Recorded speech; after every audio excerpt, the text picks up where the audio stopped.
안녕하세요. 싹불 이승인 세무사입니다. 오늘은 상가나 사무실 등 근린생활시설의 매매 시에 건물분 부가가치세 10%가 발생하는데, 이 건물분 부가가치세 10%에 대해서 말씀을 드리려고 합니다. 기본적으로 포괄 양수도 계약을 통해서 건물분 부가세를 안 내고 안 받는 방법도 있습니다. 그렇지만 이러한 방법도 있습니다. 건물분 부가가치세를 아예 안 내는 방법도 있습니다. 자, 첫 번째, 건물분 부가가치세를 면제받을 수 있는 두 가지 방법을 소개해드리고, 건물분 부가가치세 면제 시에 주의사항, 정말 조심해야 될 사항을 같이 말씀드리도록 하겠습니다. 첫 번째, 부가가치세법에 따르는 건물분 부가세 면제 방법은 포괄 양수도 방법인데요. 부가가치세는 기본적으로 사업자와 사업자 대 사업자의 거래입니다. 그렇기 때문에 사업자들이 재화나 용역을 거래하는 경우에 거래 금액의 10%를 더해서 거래 대금을 주고받는 그러한 방식이 되겠습니다. 이 경우 부가가치세는 세율이 10%지만 거래 금액이 클 경우는 쌍방 간에 이 부가세 10% 때문에 자금 부담이 될 수도 있고 거래의 제약 요인이 될 수도 있습니다. 그렇기 때문에 제가 오늘 이 경우 건물분 부가가치세 세율 10%는 건물 가액이 큰 경우는 쌍방 간에 거래 시에 거래 제약이 될 수도 있습니다.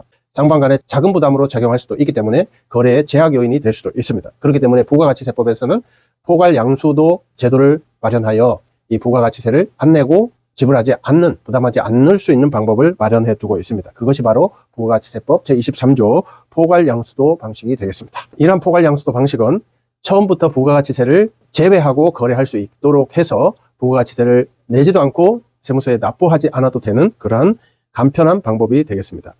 이 포괄 양수도 방식은 법인 대 개인도 가능하고 법인 대 일반 가세자 대 간이 가세자도 가능합니다.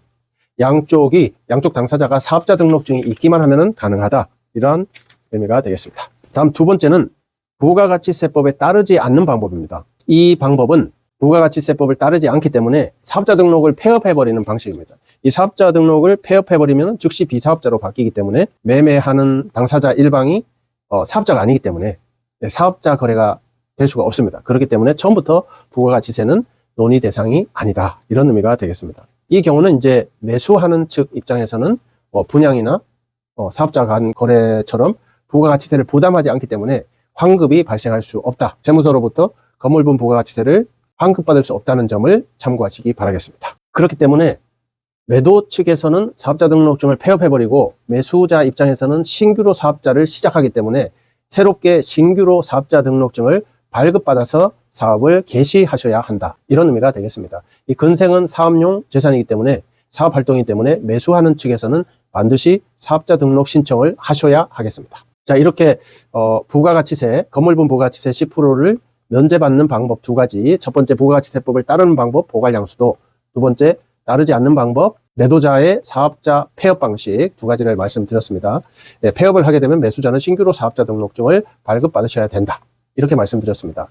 간단하게 말씀드리면 포괄 양수도 방식은 달리기 할 때 계주 달리기처럼 사업자 대 사업자가 바통을 이어받는다, 이런 의미가 되고요. 폐업하는 방식은 매도자가 사업자 등록증을 폐업해서 없애버리고 매수자는 새롭게 사업자 등록증을 발급받아야 되니까 단절이 됩니다. 단절.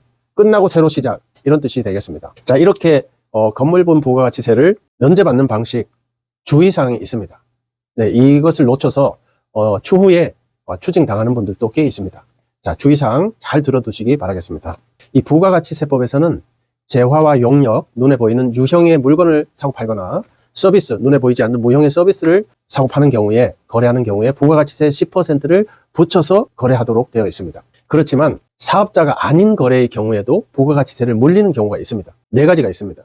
보통 공급하면은 이제 매출, 세금계산서가 발행되는 매출, 이렇게 해서 부가가치세를 붙여서 세금계산서 발행하고 부가가치세도 신고하고 이렇게 하는데, 이 공급이 아닌데 공급으로 보는 간주공급 제도가 있습니다. 공급이 아니지만 일방이 일반인이고 공급으로 간주해서 공급으로 봐서 부가가치세를 매기는 경우가 있습니다. 그게 네 가지가 있는데요. 첫 번째가 자가공급. 자기 자신이 써버리는 거죠. 물건을 사서 외부에 매각을 하고 매출을 일으키지 않고 자기가 직접 써버리는 경우입니다. 자가공급. 이때는 간주공급으로 봐서 자기 자신이 써버리는 부분에 대해서 부가가치세 10%를 매깁니다. 시가의 10%에서 부가가치세를 매깁니다.